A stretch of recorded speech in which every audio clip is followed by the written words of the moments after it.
Hello दोस्तों, पिछले lecture में हमने पढ़ा था एप्सिलॉन डेल्टा डेफिनेशन के बारे में और हमने जाना था एप्सिलॉन डेल्टा डेफिनेशन का भौतिक महत्व क्या है, फिजिकल इंटरप्रिटेशन उसका क्या है, उसको कैसे हम यूज़ कर सकते हैं, इसके बारे में हम आज के लेसन में समझेंगे। एप्सिलॉन डेल्टा डेफिनेशन के ऊपर बेस्ड हम कुछ एग्जांपल्स को समझने की कोशिश करते हैं जिसमें क्या एप्सिलॉन है और क्या डेल्टा है। ठीक है, सबसे पहले एप्सिलॉन डेल्टा डेफिनेशन का हम रिवाइज कर लेते हैं। क्या बोला था मैंने आपको कि for every epsilon greater than 0 there exist delta greater than 0 such that mod of f x minus l less than epsilon whenever mode of x minus a less than delta where L is a limit point, A is a limit point and L is a limit value. Okay, आज हम इस पर based कुछ example समझने की कोशिश करते हैं। तो अपना पहला एग्जांपल है आज का, हमको ये शो करना है limit x tends to 0, okay, f x जो है आपका x sine 1/x equal to 0। तो ये आपको एप्सिलॉन डेल्टा डेफिनेशन से बताना है कि ये जो स्टेटमेंट है ये ट्रू है। ओके, तो कैसे करेंगे, हमको पता है कि mode of f x minus l less than epsilon for every epsilon greater than 0। तो यहाँ अपना एफ एक्स क्या है, एक्स साइन 1/x, एल क्या है, this is and A 0, limit point ये रहा और ये लिमिट वैल्यू।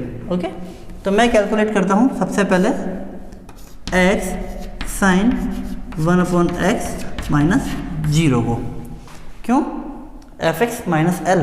ठीक है, इसको मैं कैलकुलेट कर रहा हूँ, इससे मुझे एक मेरी एप्सिलॉन की वैल्यू मिल जाएगी।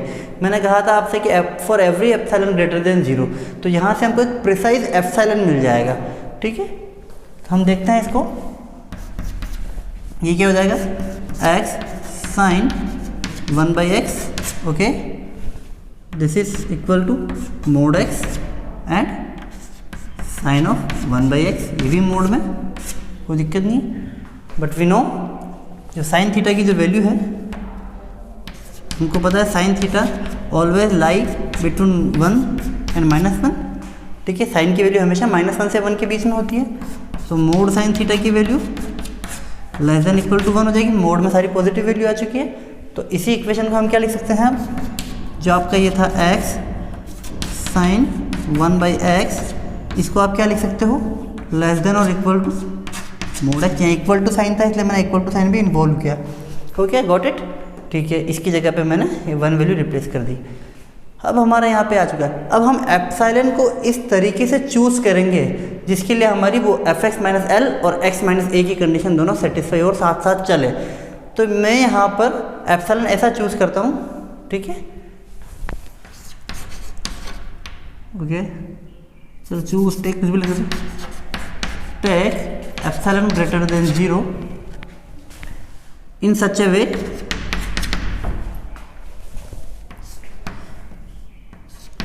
x sine 1/x less than epsilon. ठीक है, और we can write less than equal to mod x, ये वैल्यू मोड x से लेस देन आई थी, हमने एप्सिलॉन को ऐसा चूज किया। ठीक है, तो इसको अपन इसी चीज़ को ऐसा भी लिख सकते हैं, कोई दिक्कत नहीं है। तो हमारा जो डेल्टा जो कि एप्सिलॉन पर डिपेंड करेगा, ठीक है, तो हमको हर इस एप्सिलॉन के लिए भी हमको एक डेल्टा मिलेगा। ठीक है, तो वो क्या होगा, नाउ हमारा जो डेल्टा है वो इस एप्सिलॉन पर डिपेंड हुआ। हम 0 से बड़ा कोई भी डेल्टा ले सकते हैं जो छोटा या बराबर हो सकता है एप्सिलॉन के। ठीक है, बराबर भी हम अगर एप्सिलॉन और डेल्टा बराबर ले देंगे तो हमारा गेम वैसे ही खत्म हो जाएगा, पूरा सवाल वैसे ही सॉल्व हो जाएगा। कैसे देखेंगे आप कि यहाँ अगर एप्सिलॉन डेल्टा बराबर होता तो ये लेस देन डेल्टा हो जाता। इसी चीज़ को मैं क्या लिखता, है ना। ठीक है, क्योंकि स्ट्रिक्टली लेस देन है ये। ठीक, अगर ये दोनों बराबर है और -0, यानी एफ एक्स क्या है, x sine 1/x less than epsilon, ये दोनों बराबर हो। और वरना इसके बीच में कोई ना कोई गुंजाइश ऐसी होगी जहाँ पर डेल एप्सिलॉन से छोटा हो, पर हमेशा डेल एप्सिलॉन पर डिपेंड करेगा। ठीक है, तो ये आपको एप्सिलॉन डेल्टा डेफिनेशन से आपने बता दिया कि F x minus l less than epsilon whenever x minus 0 less than delta. तो यानी ये कंडीशन जो है आपकी ये सही है। Okay,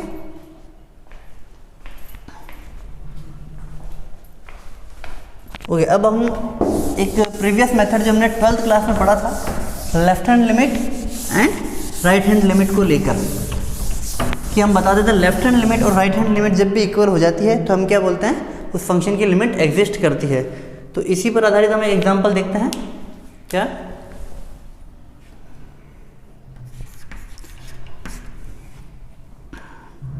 show that limit x tends to 0 e की power 1 upon x upon e की power 1 upon x plus 1 does not exist. Okay, हम ये बता रहे हैं कि जो लिमिट है x टेंड्स टू 0 e की power 1 upon x upon e की power 1 upon x plus 1 does not exist. तो हम इसको बताएंगे कि लेफ्ट हैंड लिमिट और राइट हैंड लिमिट इक्वल नहीं होती है, इसको लेकर चलेंगे। तो हम सबसे पहले देखते हैं right hand limit. Okay, right hand limit के लिए हमको क्या करना होता है, 12th क्लास में आपके आ चुका है, ज़्यादा मैं इसको एक्सप्लेन करने की जरूरत नहीं है मुझे। ठीक है, h टेंड्स टू 0, या मैंने x से h रिप्लेस कर दिया और x की वैल्यू 0 पुट कर रहा हूँ, 0 प्लस h e की power 1 upon 0 plus h e की power 1 upon 0 plus h plus 1, that is limit h goes to 0 e की power 1 upon h upon e की power 1 upon h plus 1। Okay, अब आपको पता है अगर मैं डायरेक्ट यहाँ पर 0 पुट कर दूँ तो e की पावर इन्फिनिटी हो गया, यहाँ पर भी e की पावर इन्फिनिटी बन जाएगा, और e की पावर इन्फिनिटी की वैल्यू क्या होती है, इन्फिनिटी। तो ऊपर भी इन्फिनिटी माना जाएगा, यहाँ पे इन्फिनिटी प्लस 1 यानी ये भी इन्फिनिटी आ जाएगा। तो आपकी जो फॉर्म बनेगी इन्फिनिटी अपॉन इन्फिनिटी की फॉर्म बनेगी। तो आपको पता होगा हमेशा इन्फिनिटी अपॉन इन्फिनिटी की फॉर्म जो 7 अनिर्धारित रूप है, 7 इंडिटरमिनेट फॉर्म जो है उनमें से एक है, तो हम कुछ निर्धारित नहीं कर पाएंगे। इसलिए हम क्या करते हैं, ऊपर और नीचे दोनों तरफ e की पावर 1 अपॉन h कॉमन लेके काट देते हैं। ठीक है, तो जब ऊपर भी e की पावर 1 अपॉन h का भाग लगाया तो क्या मिला, लिमिट h गोज टू 0, ऊपर e की पावर 1 अपॉन h का भाग लगाया तो 1, यहाँ पर e की पावर 1 अपॉन h का भाग लगाया तो यहाँ पर भी 1, प्लस 1 में e की पावर 1 अपॉन h का भाग लगाया तो पावर ऊपर जाके क्या हो जाती है, नेगेटिव। ओके, अब अगर हम h की जगह पे 0 पुट करेंगे तो e की पावर माइनस इन्फिनिटी मिलेगा, और e का ग्राफ आपको पता हो एक्सपोनेंशियल फंक्शन का, तो e की पावर माइनस इन्फिनिटी की वैल्यू क्या होती है आपकी 0, तो 1 upon 1 plus 0 that is 1 upon 1, that is 1। Okay, तो इसकी RHL वैल्यू क्या आ चुकी है अपनी 1, e की पावर माइनस इन्फिनिटी का, क्योंकि e की power minus infinity equals to 0, ये हमको पता है। ठीक है, ओके, अब इसके लेफ्ट हैंड लिमिट की मैं बात करूँ तो क्या मिलेगा आपको, वही लिमिट h गोज टू 0, इस बार क्या हो जाएगा 0 प्लस h था, इस बार क्या होगा 0 माइनस h, तो e की पावर माइनस 1 अपॉन h हो जाएगा इस बार, नीचे भी e की power minus 1 upon h plus 1 है ना, 0 माइनस h होगा, तो माइनस माइनस आ गया दोनों तरफ। ओके, अब मैं h की जगह पे 0 डायरेक्ट पुट करता हूँ तो मुझे क्या मिल रहा है, यहाँ पर e की power minus infinity that is 0,